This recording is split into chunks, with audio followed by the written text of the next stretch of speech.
Going to hold these youths accountable. A lot of these deacons are raising pastor babies. Basement for museums in Mexico. Truth, but you accept to be the truth and live accordingly. That's all I tell people. When the scientists themselves tell you. You are now tuned in to We Call BS Podcast News. Ladies and gentlemen, welcome to the stage, Miss Scamala.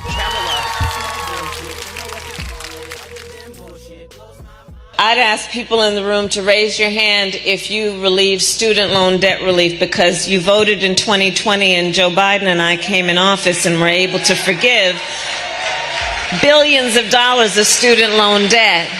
I will be happy to take your questions. Who the hell paying for all this shit? Typically, it's footing the bill for student loan forgiveness. We haven't gotten a concrete answer from the administration yet. Well, let's start with this. First of all, a lot of the same people who are criticizing what we rightly did in following through on a commitment that we made to forgive student loan debt are the same people who voted for a tax cut for the richest Americans. We did it, Joe. You're going to be the next president of the United States. About this, have you or a family member suffered from medical debt? We are in the process of saying that no longer can medical debt be counted against your credit score. Right.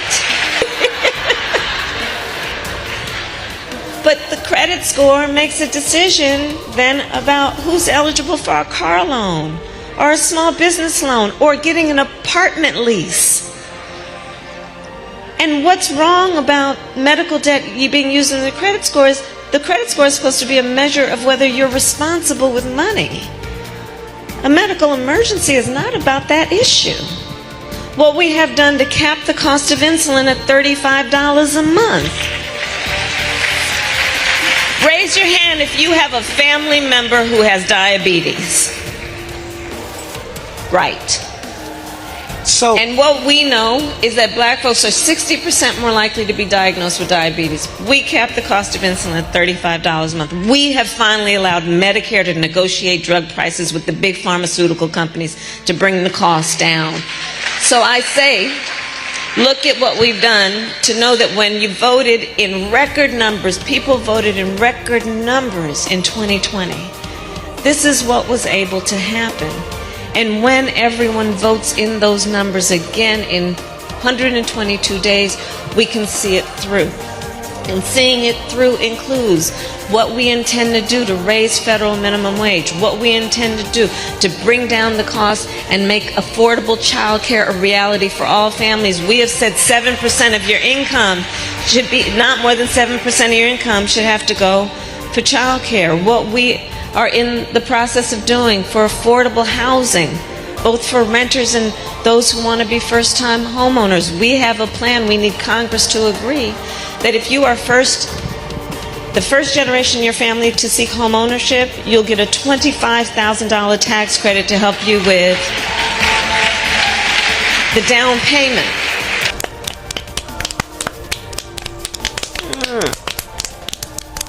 Stop.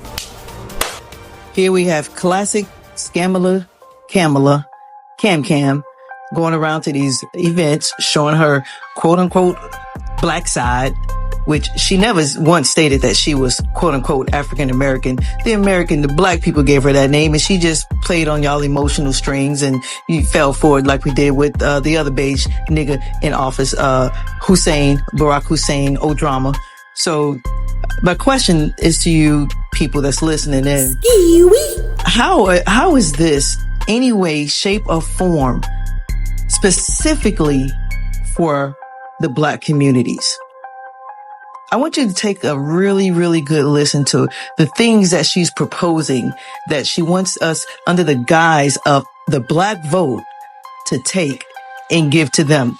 These things are not isolated issues that we've been voicing, but yet they've been ignoring for the last, since we've been voting for Democrats. They ain't did shit, but we still keep giving them our vote for no reason. This is not a jab to take for Trump or anybody else, because both of them strings of the same puppet. I want us to really sit and think If we're going to give away our vote as we have always done and get nothing in return, shouldn't we just this one fucking time, come with our own list of demands and give it to the highest bidder? Because as we've been doing things on a day-to-day, every 4 years, shit ain't working. We got to do something different. We got to do something new. These two idiots that we got coming up, it ain't it. It ain't it. We got to do something better.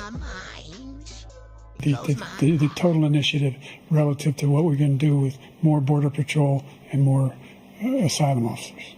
President Trump? I really don't know what he said at the end of that sentence. I don't think he knows what he said either. Look.